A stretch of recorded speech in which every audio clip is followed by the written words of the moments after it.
Hello दोस्तों, स्वागत है आपका हमारे YouTube चैनल में। तो देखिए, प्राचीन इतिहास में चर्चा चल रही थी गुप्त वंश की, और गुप्त वंश में हम चर्चा कर रहे थे चंद्रगुप्त द्वितीय विक्रमादित्य की। तो पिछले टॉपिक में हमने उनके जीवन परिचय और उनके इतिहास के बारे में जानकारी दी थी।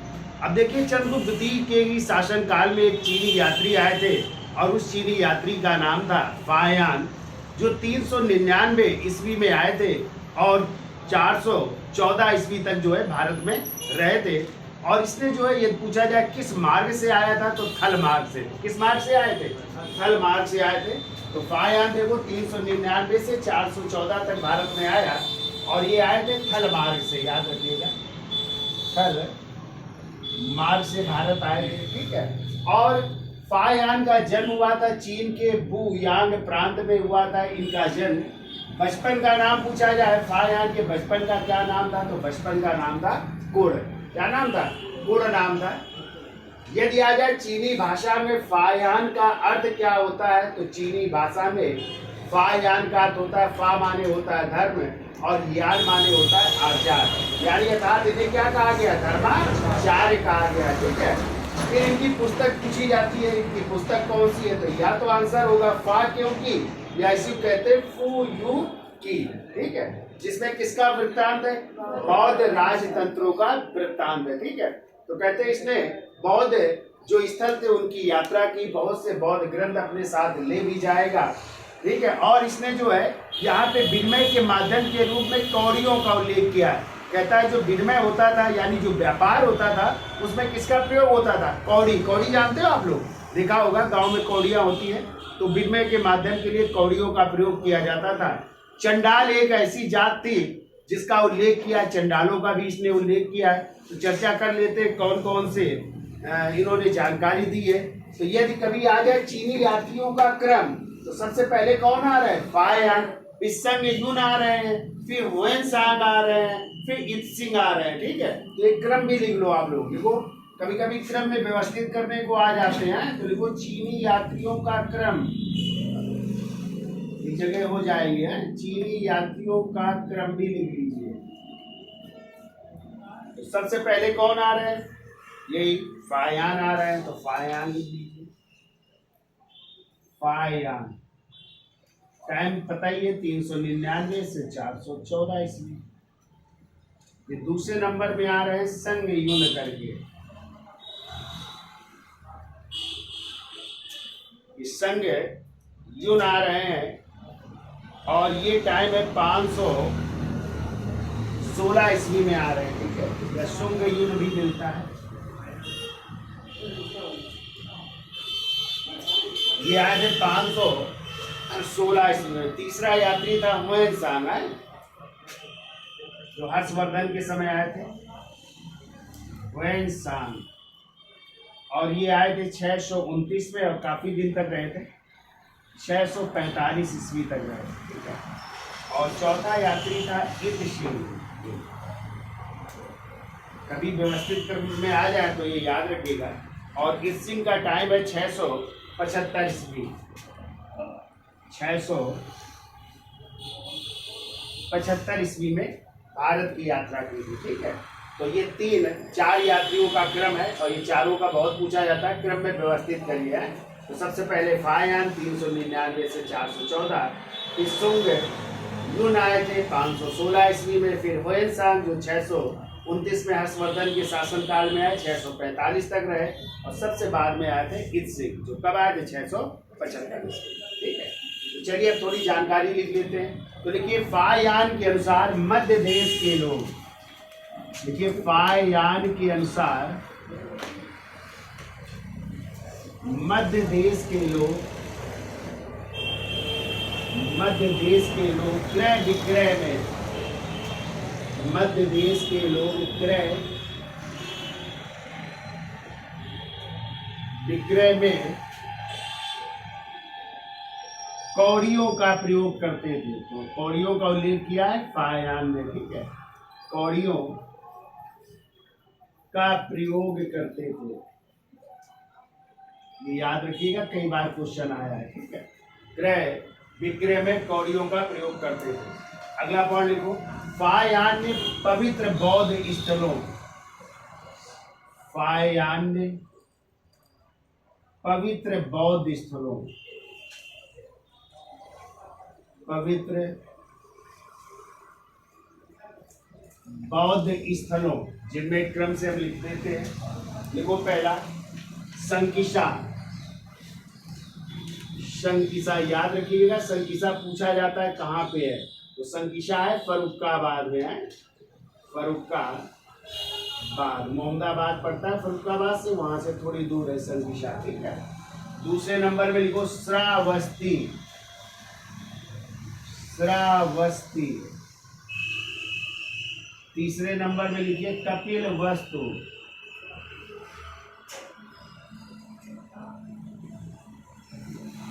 श्रावस्ती, फिर कपिल वस्तु, फिर वैशाली, पाटिलपुत्र, वैशाली, फिर पाटिलपुत्र,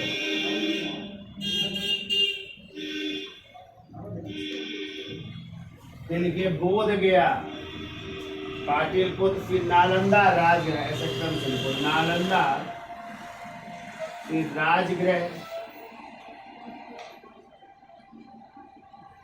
फिर है बोध गया, बोध गया, फिर को वाराणसी,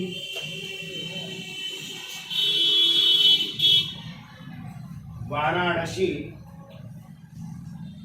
तथा सारनाथ की यात्रा की। 10वें नंबर में सारनाथ, जहाँ पे गौतम बुद्ध को ज्ञान की प्राप्ति किया, सारनाथ की यात्रा की, ठीक है। तो कौन कौन से स्थल गया, संकिसा जो फर्रुखाबाद में है, फिर कोसल की राजधानी श्रावस्ती, फिर कपिल वस्तु, कपिल वस्तु का मतलब जहाँ गौतम बुद्ध का जन्म हुआ था ना, नेपाल की तराई में कपिल वस्तु के लुम्बनदेही में है, लुम्बनी गांव में। वैशाली, जहाँ पे इन्होंने महिला संघ की स्थापना की थी ना वैशाली में। फिर पाटिलपुत्र जो उस समय मगध की राजधानी भी थी, नालंदा भी गए थे, राजगृह भी गए थे, बोध गया जहाँ पे ज्ञान प्राप्त हुआ, वाराणसी और सारनाथ, ठीक है। अगला पॉइंट लिखो, देखो फायान ने पाटिलपुत्र में, फायान ने पाटिलपुत्र में अशोक के महल को देखा था। सम्राट अशोक है, मौर्य वंश के शासक, अशोक के महल को देखा, अशोक के महल को देखा और इसे देवताओं द्वारा निर्मित बताया, और इसे देवताओं द्वारा निर्मित बताया, ठीक है। कहते बहुत अच्छा महल था, ऐसा लग रहा था कि जैसे इसे देवताओं ने निर्मित किया है, देवताओं द्वारा निर्मित बताया।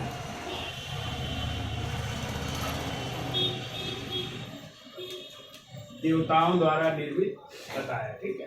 फिर लिखे पाटिलपुत्र से वापसी की यात्रा।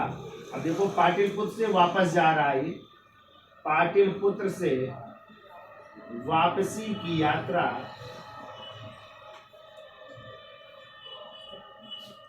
पाटिलपुत्र से वापसी की यात्रा प्रारंभ कर चंपा होते हुए,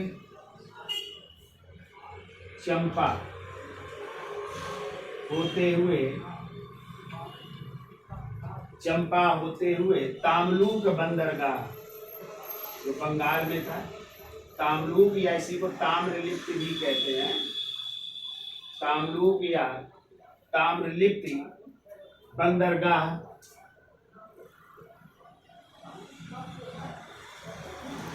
बंदरगाह से होता हुआ, या ऐसे लिख लो बंदरगाह पहुंचा, ऐसे लिखिए बंदरगाह पहुंचा और यहाँ 2 वर्ष रुक कर, और यहाँ 2 वर्ष रुक कर बौद्ध प्रतिलिपियां तैयार की, बौद्ध प्रतिलिपियां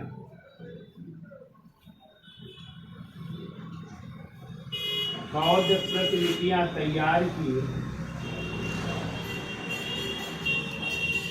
बौद्ध प्रतिलिपियां तैयार की और इसके बाद लंका, इसके बाद लंका तथा पूर्वी द्वीपों से होता हुआ, लंका तथा पूर्वी द्वीपों से होता हुआ, द्वीपों से होता हुआ चीन लौट गया, चीन लौट गया। तो वापसी में लंका से गया, ठीक है, चीन लौट गया।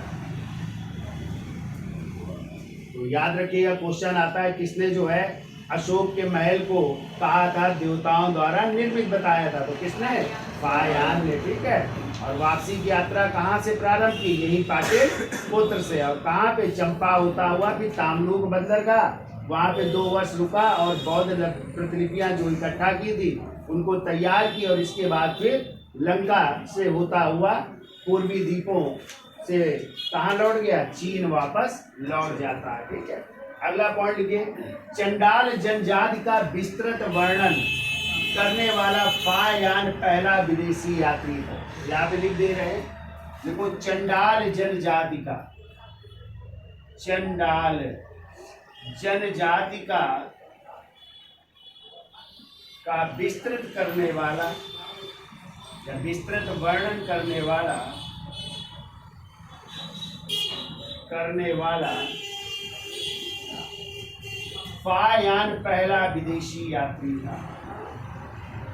फायान पहला विदेशी यात्री था।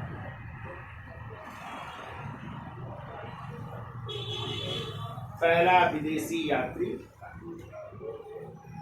ठीक है। तो ये कहानी है आपकी फायान की, तो इनके बारे में याद हो जाएगा। क्यों भाई?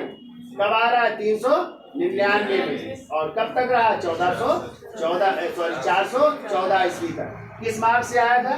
नल मार्ग से आया था। कहाँ पे जन्म हुआ? चीन के बुयांग प्रांत में। बचपन का नाम कई बार पूछा गया, वुड। चीनी भाषा में फायान का अर्थ होता है धर्म प्लस आचार बराबर धर्माचार। पुस्तक पूछी गई है फा क्योंकि या फो क्योंकि, जो बौद्ध राजतंत्रों का वृत्तांत है। चीनी यात्रियों का क्रम पूछा जाए, सबसे पहले फायान, फिर सुंगयुन, फिर होएनसांग, फिर इत्सिंग, ठीक है। फिर फायान ने मध्य देश में यह कहा है कि यहाँ के लोग जो है विनिमय में किसका प्रयोग करते थे? कौड़ियों का प्रयोग करते थे। फायान ने पवित्र बौद्ध स्थलों की यात्रा की, उसका वर्णन भी किया है। संकिसा गया, श्रावस्ती, कपिलवस्तु, वैशाली, पाटलिपुत्र, नालंदा, राजगृह, बोध गया, वाराणसी और सारनाथ की यात्रा की। और कहते हैं फायान ने जब पाटलिपुत्र गया तो अशोक के महल को देखा और इसे किसके द्वारा? देवताओं द्वारा निर्मित बताया है, ठीक है। और कहते हैं पाटलिपुत्र से जब वापसी की यात्रा की तो चंपा होता हुआ तामलुक बंदरगाह पहुंचा, 2 वर्ष यहाँ पे रुका, बौद्ध प्रतिलिपियां तैयार की और इसके बाद लंका से होता हुआ पूर्वी द्वीपों से होता हुआ चीन लौट गया। और सर्वप्रथम जो है ये एक जनजाति थी, कौन सी? चंडाल। इसका विस्तृत उल्लेख किया है किसने? फायान ने किया, ठीक है। अब आगे चलते हैं। कहते हैं चंद्रगुप्त जो द्वितीय विक्रमादित्य थी, तो उस समय गुप्तों की राजभाषा क्या थी? तो संस्कृत। क्या थी गुप्तों की राजभाषा? संस्कृत थी। और आपको पता है गुप्तकालीन सिक्के, तो सोने का सिक्का दीनार कहलाता था। क्या कहलाता? और चांदी का सिक्का कहलाता था रुपया। कई बार पूछा गया, चांदी का सिक्का रुपया और सोने का सिक्का दीनार कहलाता था, ठीक है। तो इसका स्क्रीनशॉट ले लो, आगे चलते हैं। तो लिखिए अगला पॉइंट, लिखो, चंद्रगुप्त द्वितीय ने संस्कृत को राजभाषा घोषित किया। चंद्रगुप्त द्वितीय ने संस्कृत को राजभाषा घोषित किया।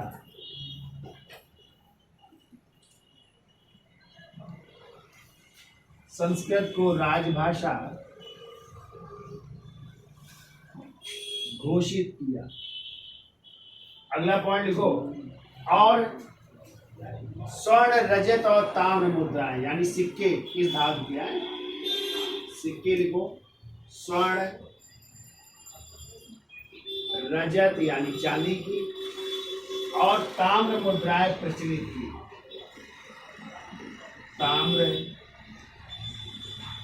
मुद्राएं प्रचलित चलाई है, प्रचलित की। तो स्वर्ण सिक्का क्या कहलाता था? दीनार। लिखो, स्वर्ण सिक्का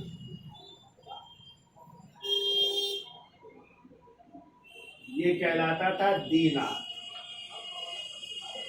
और दीनार किस भाषा का शब्द है? लिख लो, लैटिन भाषा का है, लैटिन भाषा का शब्द। ये सोने का सिक्का था और ये कितने ग्रेन का होता था? लिख लो, 144 ग्रेन का होता था। 144 ग्रेन का होता है, ठीक है। फिर वो चांदी का सिक्का, चांदी का सिक्का ये कहलाता था रुपयक या रूपक भी कहलाता था, रुपयक या रूपक कहलाता। और ये था 32 या 36 ग्रेन का है।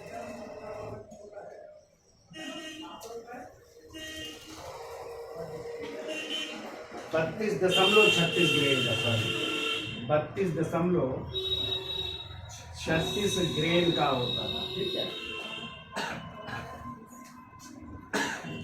और ये किसकी नकल थी? लिख लो, कुषाणों की नकल पर बनाए गए थे।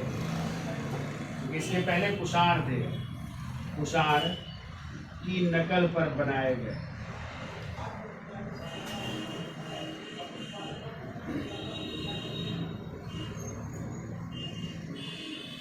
कुषाणों की नकल पर बनाए गए थे। तो याद रखना, कई बार पूछा गया सोने का सिक्का क्या कहलाता था, ठीक है। इनको तांबे के सिक्कों के मुख भाग पर, तांबे के सिक्कों,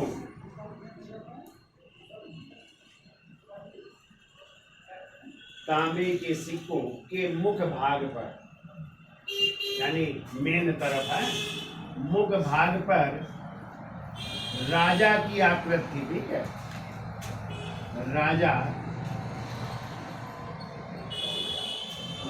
राजा की आकृति तथा पृष्ठ भाग में गरुड़ की आकृति अंकित की,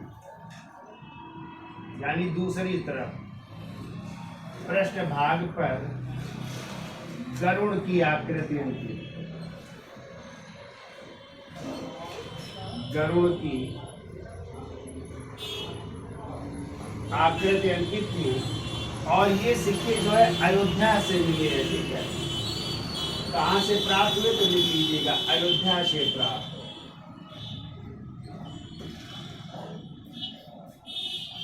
अयोध्या से प्राप्त हुए, ठीक है। अगला पॉइंट लिखो, चंद्रगुप्त द्वितीय ने 8 प्रकार के स्वर्ण सिक्के प्रचलित किए। चंद्रगुप्त द्वितीय ने 8 प्रकार के स्वर्ण सिक्के प्रचलित किए।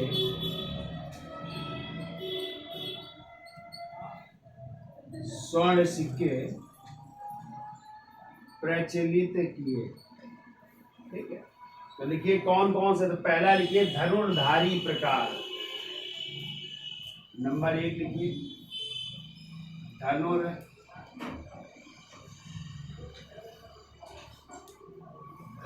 प्रकार के सिक्के। तो धनुर्धारी प्रकार के सिक्के हैं, तो लिखिए इसमें मुख भाग पर धनुष बाण लिए राजा की आकृति, मुख भाग पर, मुख भाग पर धनुष बाण लिए, धनुष बाण लिए राजा की आकृति बनी है।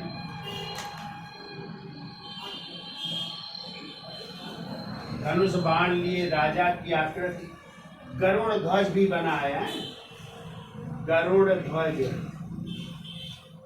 पीठ बना है, ठीक है। फिर लिखो पीछे यानी पृष्ठ भाग में बैठी हुई लक्ष्मी के साथ, पृष्ठ भाग में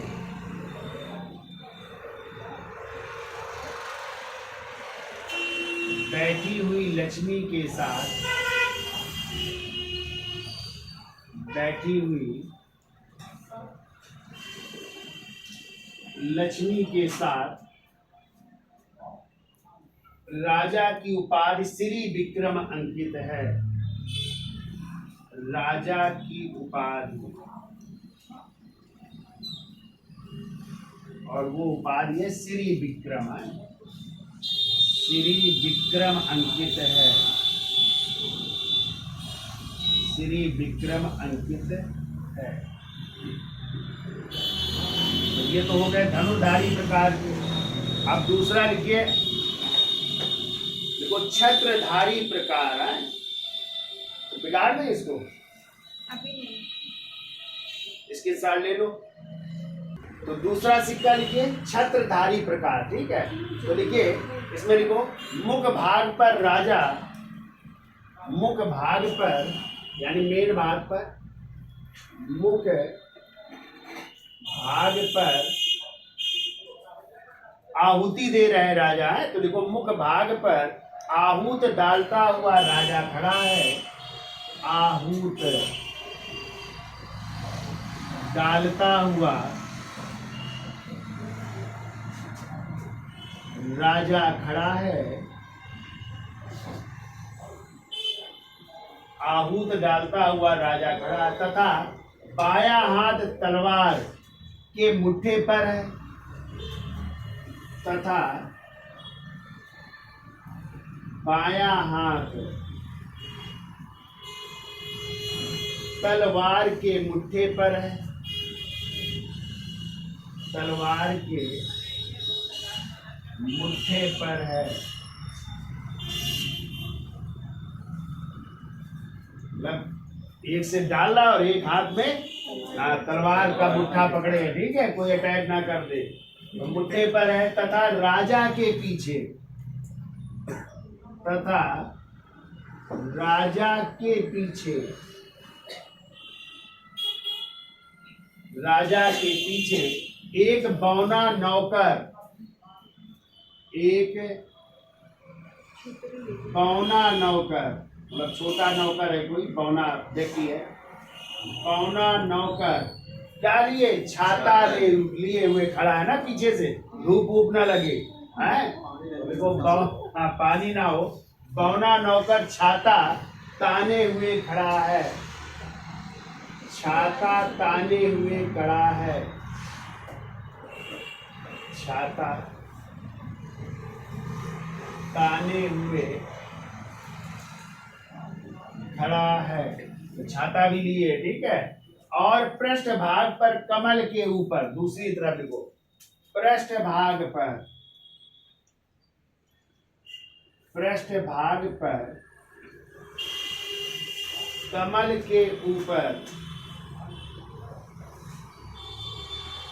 कौन सी देवी बैठी हुई है, लक्ष्मी है। तो लक्ष्मी खड़ी है, लक्ष्मी खड़ी है, ये खड़ी हुई है, लक्ष्मी खड़ी है, और विक्रमादित्य की उपाधि अंकित है, और विक्रमादित्य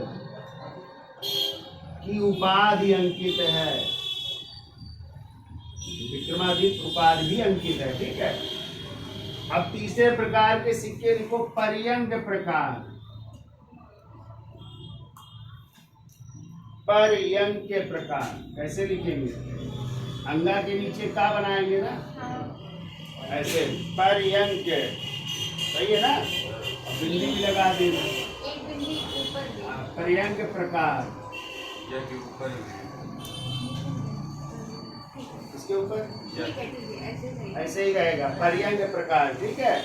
हाँ, तो लिखिए इसमें मुख भाग पर राजा वस्त्र एवं आभूषण धारण किए हुए, मुख भाग पर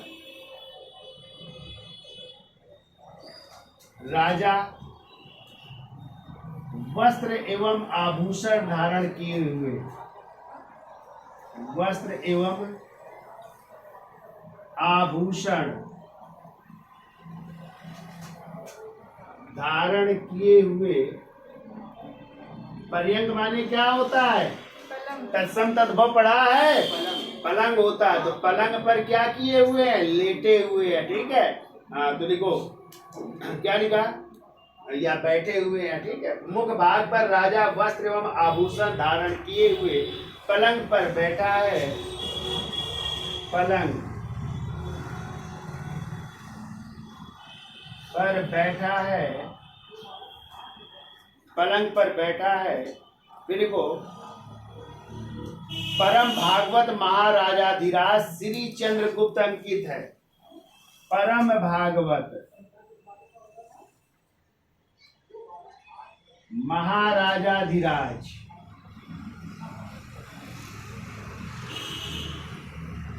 श्री चंद्रगुप्त, श्री चंद्रगुप्त अंकित है। जबकि पृष्ठभाग पर सिंहासन पर लक्ष्मी विराजमान है। पृष्ठभाग पर सिंहासन में लक्ष्मी विराजमान है।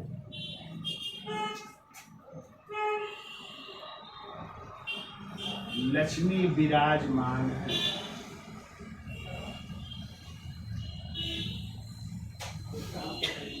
सिंहासन लक्ष्मी विराजमान है।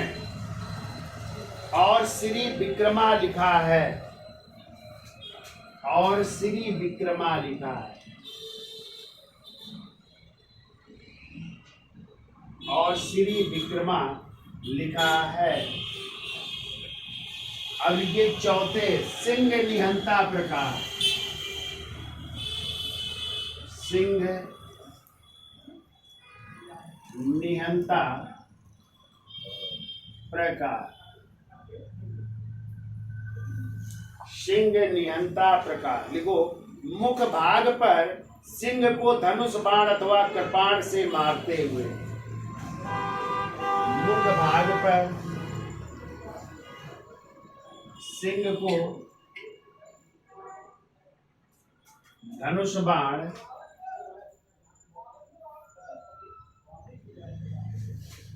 या कृपाण से मारते हुए।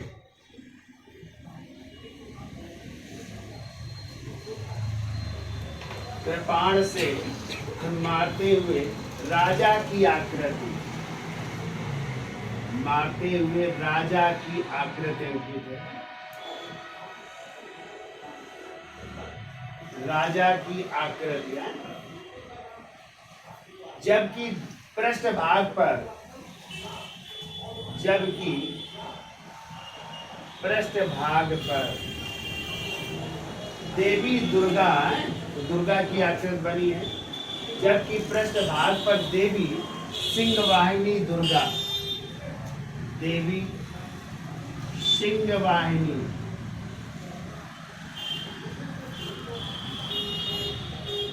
सबसे इनकी आकृति है दुर्गा देवी की है। तो सिंहवाहिनी दुर्गा, और इसमें नरेश चंद्र,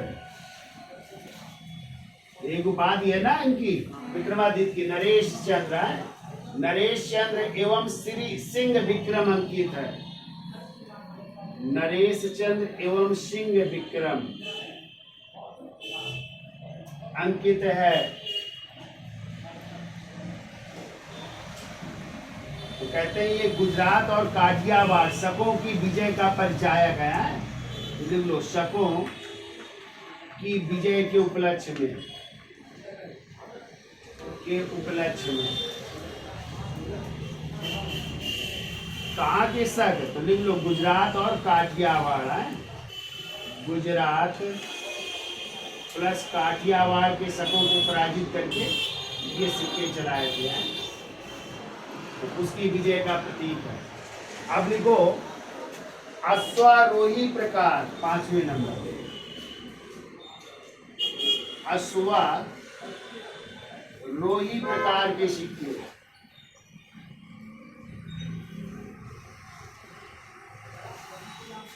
अश्वारोही प्रकार के सिक्के। तो देखिए, मुख भाग पर घोड़े पर सवार राजा की आकृति है। मुख भाग घोड़े पर सवार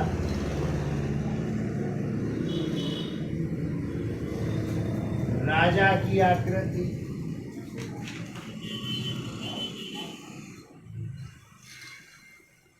घोड़े पर सवार राजा की आकृति, जबकि पृष्ठ भाग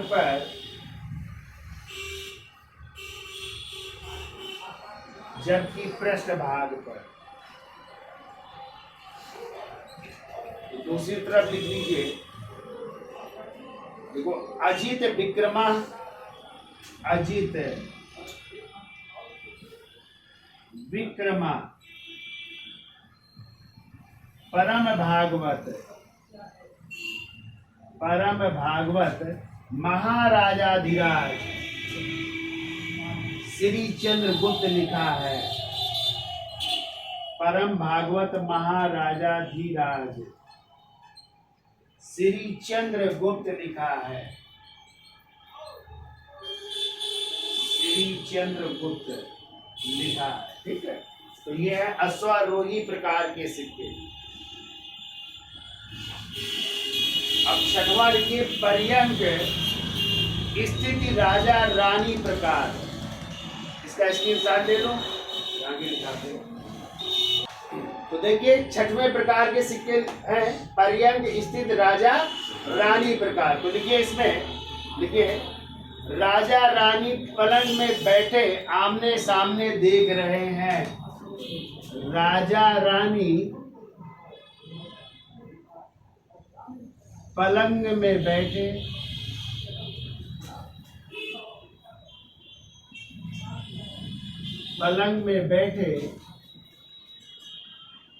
आमने सामने देख रहे हैं। आमने सामने देख रहे हैं, एक दूसरे को देख रहे हैं। ठीक है, अब आइए सातवां नंबर लिखिए। देखो, ध्वजधारी प्रकार। ध्वजधारी प्रकार,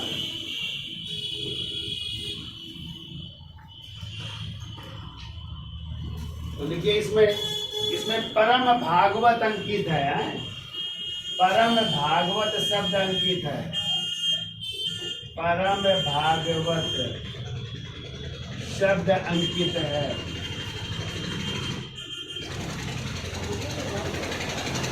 परम भागवत शब्द अंकित है। फिर ये चक्र विक्रम प्रकार। आठवें चक्र विक्रम प्रकार।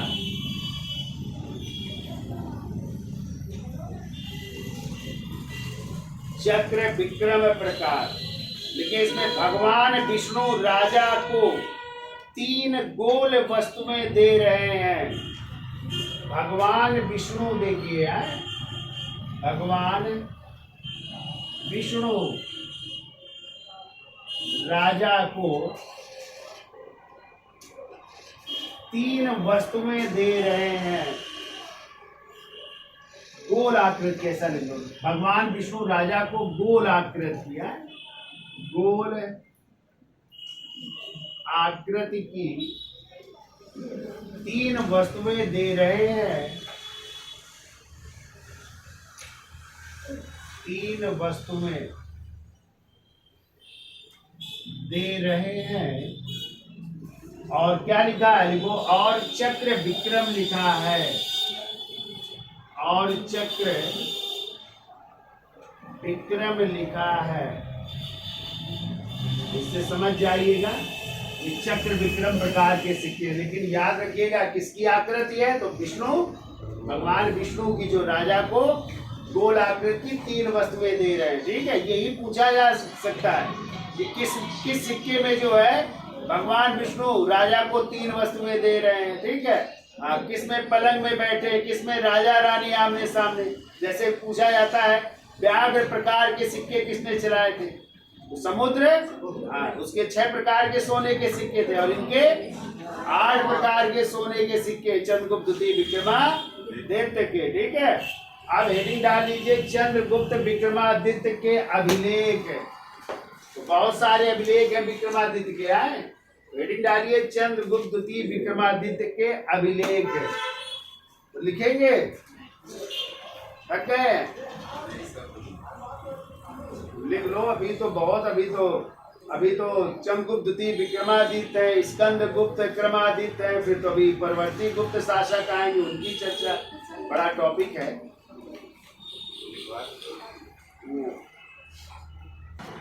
तो चलिए हेडिंग डाल लीजिए चंद्रगुप्त द्वितीय के अभिलेख है। तो पहला लिखिए हेडिंग डाल के मथुरा स्तंभ लेख लिखिए। इसमें लिखिए यह चंद्रगुप्त द्वितीय का पहला अभिलेख है। यह चंद्रगुप्त द्वितीय का पहला अभिलेख है।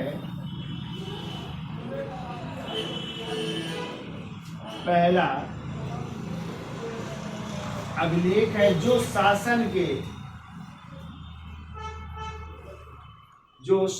के पंचम राजवर्ष, जो शासन के पंचम राजवर्ष, पंचम राजवर्ष यानी कह सकते हैं गुप्त संवत 61 का है, गुप्त संवत कब का है 61 का। ठीक है, या ईस्वी में यदि सोचा जाए तो 319 क्या कर दोगे, ऐड कर देंगे, जोड़ दोगे, क्योंकि गुप्त संवत की डेट क्या है 319, तो जोड़ दोगे तो क्या आ जाएगा 380 ईस्वी। ठीक है, यानी 380 ईस्वी का है, ये निकालने को आते हैं, ध्यान रखिएगा। ठीक है, तो गुप्त संवत 61 था और ईस्वी में आ जाए तो 380 ईस्वी का है। ठीक है, क्लियर। हाँ, तो इसको 61 में क्या कर देंगे 319 को जोड़ देंगे तो क्या आ जाएगी ईस्वी, तो 380 ईस्वी का है। ठीक है, तो देखो जो गुप्त संवत 61 या 380 ईस्वी में निर्गत हुआ, 380 ईस्वी में निर्गत हुआ।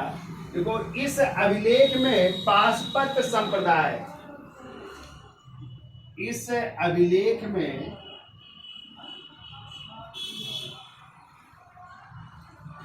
पाशुपत संप्रदाय, और पाशुपत संप्रदाय के संस्थापक कौन थे, याद रखिएगा लकुलिस। कौन थे, हाँ लकुलिस, जिन्हें शिव के 18 अवतारों में से एक माना जाता है। ठीक है, इनका मंदिर मेवाड़ में है। तो पाशुपत संप्रदाय पर प्रकाश डालता है,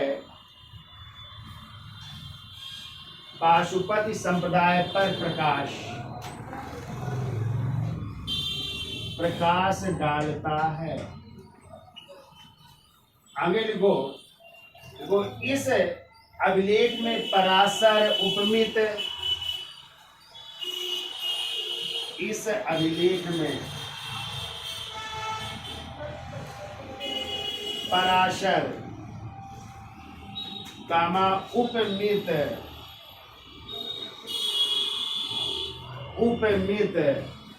कामा कपिल उदित, कपिल कामा उदित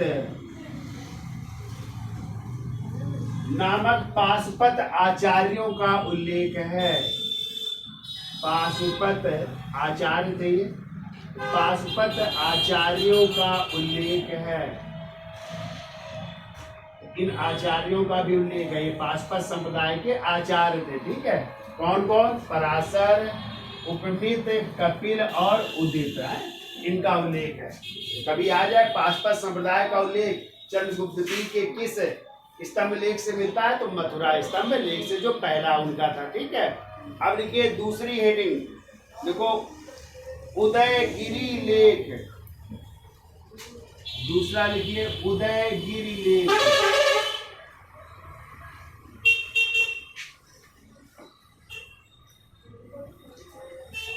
डाल लीजिए उदयगिरि लेक। देखो इसको अलेक्जेंडर कनिंघम महोदय ने खोजा। इसे अलेक्जेंडर कनिंघम महोदय ने खोजा। कनिंघम महोदय ने खोजा, नाम सुना है इनका? इनको जो है हाँ, इन्हें जो है भारतीय पुरातत्व सर्वेक्षण विभाग का जन्मदाता कहा जाता है। 1861 में इसकी स्थापना हुई थी, भारतीय पुरातत्व सर्वेक्षण विभाग, और फिर वही आगे चल करके हो गया भारतीय पुरातत्व विभाग, जिसकी स्थापना लॉर्ड कर्जन ने की थी। ठीक है, याद रखिएगा। तो किसने खोजा? अलेक्जेंडर कनिंघम महोदय ने खोजा। ठीक है, देखो उदयगिरि का पहला गुप्त संवत, देखिए यह गुप्त संवत, ऐसे देखो यह गुप्त संवत, और गुप्त संवत है 82, गुप्त संवत 82, और ईस्वी में आ जाओ तो 319 जोड़ दोगे तो क्या हो जाएगा? 401 ईस्वी का। कब का? 401 ईस्वी का है। ठीक है, 401 ईस्वी का है, 401 ईस्वी का है। और ये जो है देखो चंद्रगुप्त द्वितीय के, मालवा के गवर्नर, चंद्रगुप्त द्वितीय के मालवा के गवर्नर, मालवा के गवर्नर, और गवर्नर को उस समय सनकानिक भी कहते थे, सनकानिक है, ये नाम लिख लीजिएगा। गवर्नर या सनकानिक महाराज सुड्डल का है। किसका है ये? महाराज सुड्डल का है, ये इनका है। ठीक है, इन्होंने उत्कीर्ण करवाया था, महाराज सुड्डल का है। फिर को उदयगिरि का दूसरा गुहा लेक, ये तो पहला है। ठीक है, अब दूसरा लिखिए, उदयगिरि का दूसरा गुहा लेक।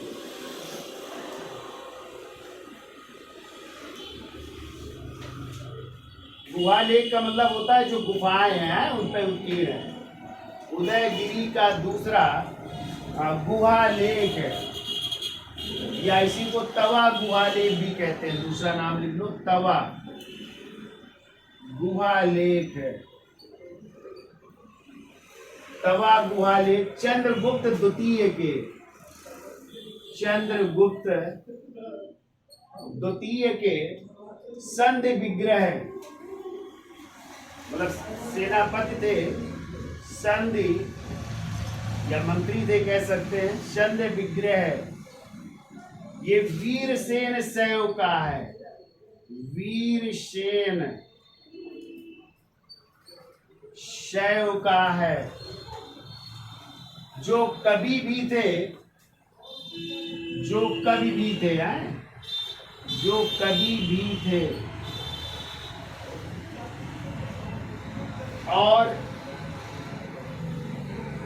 स्वामी की दिग्विजय के लिए निकले थे। ठीक है, अपने स्वामी की दिग्विजय के लिए निकले थे, यानी विजय के लिए निकले थे, युद्ध के लिए निकले थे, और स्वामी की दिग्विजय के लिए निकले थे, स्वामी की दिग्विजय के लिए निकले थे। तीसरा लिखिए सांची लेक,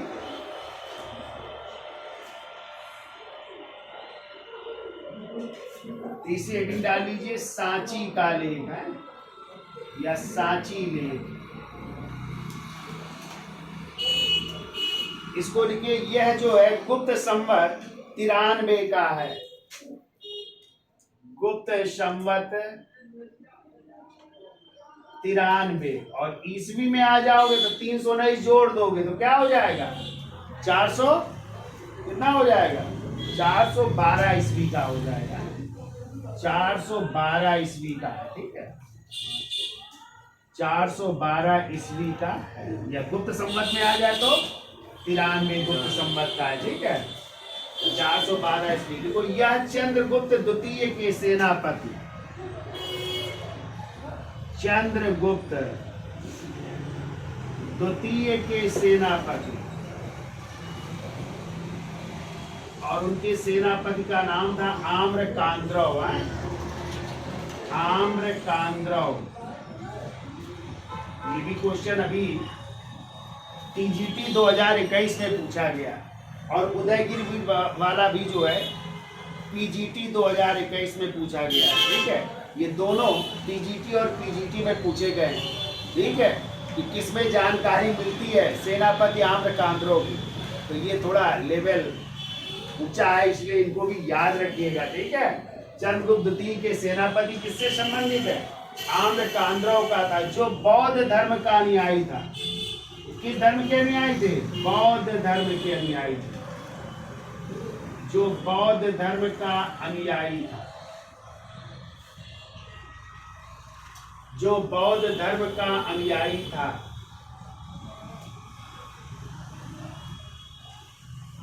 फिर वो इसी लेख की 7वीं पंक्ति में, इसी लेख की 7वीं पंक्ति में, 7वीं पंक्ति में हमने पीछे पढ़ाया था कि चंद्रगुप्त द्वितीय को देवराज नाम मिलता है ना, तो वो किस लेख से मिलता है? तो ध्यान रखिएगा, 7वीं पंक्ति में चंद्रगुप्त द्वितीय का नाम देवराज मिलता है। चंद्रगुप्त द्वितीय का नाम देवराज मिलता है।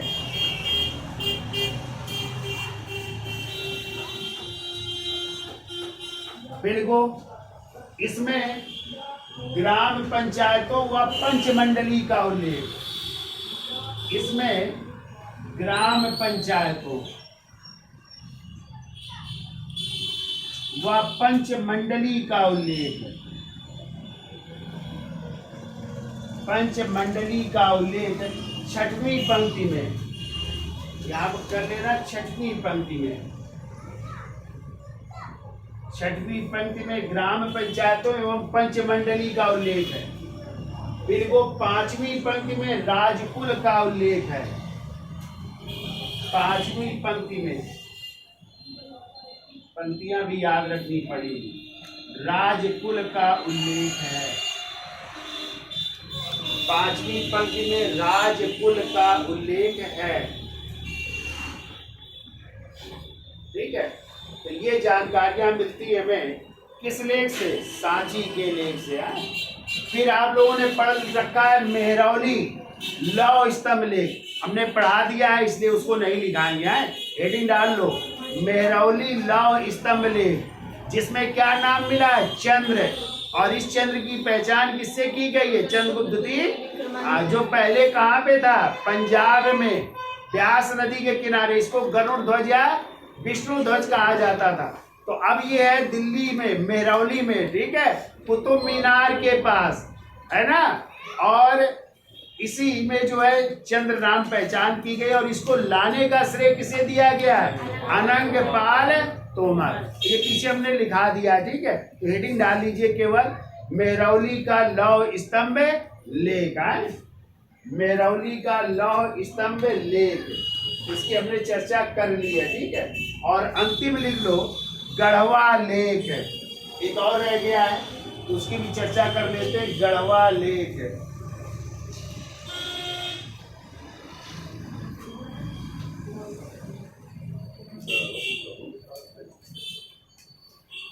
काय को छूट जाए,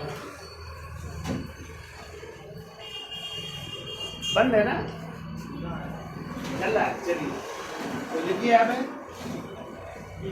वो लिख लेना भाई, कौन सा? मेहरौली का लौह स्तंभ लेख है, मेहरौली, यदि डाल लेना, मेहरौली का लौह स्तंभ लेख,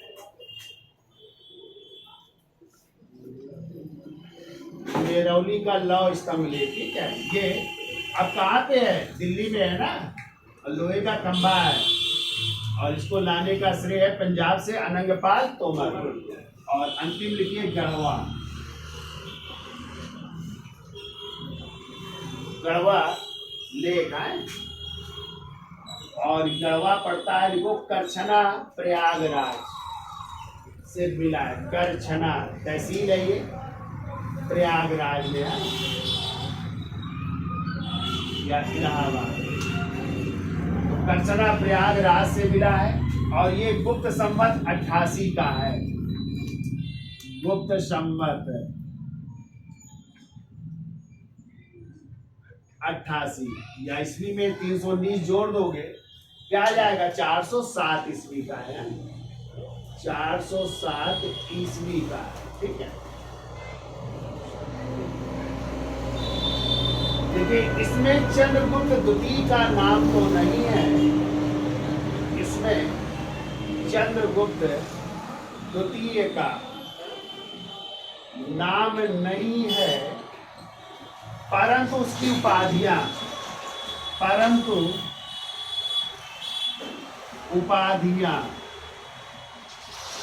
कौन कौन सी? तो एक है परम भागवत, परंतु उपाधियां परम भागवत एवं महाराजा धीराज वर्णित है, एवं महाराजा धीराज वर्णित है।